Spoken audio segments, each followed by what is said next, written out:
So liver cancer almost always occurs in the presence of some degree of cirrhosis.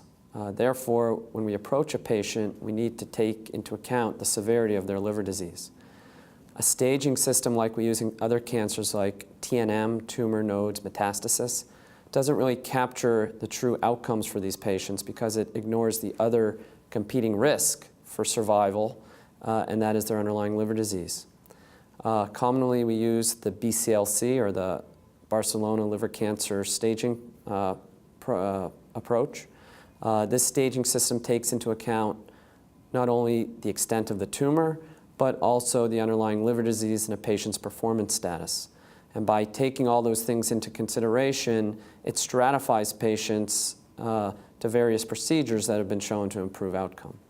So for example, someone might have a very sick liver, but a very small tumor.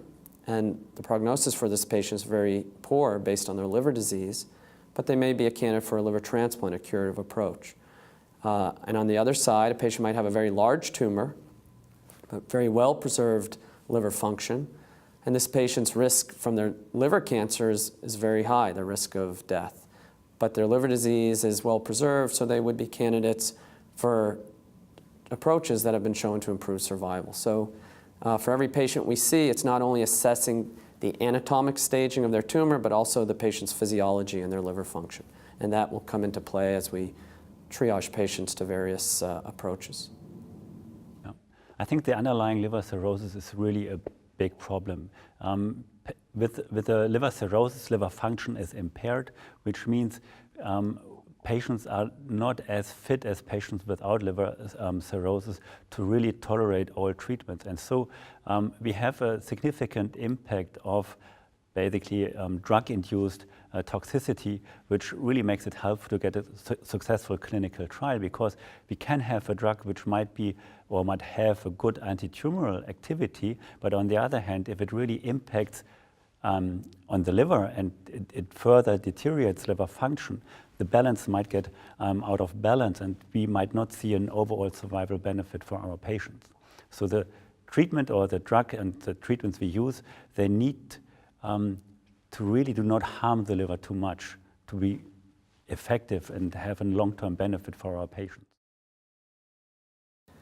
Because liver cancer often occurs in the setting of a sick liver, and surgical approaches are often the only curative approaches, and I don't only mean resection, which is a minority of patients, but even liver transplant.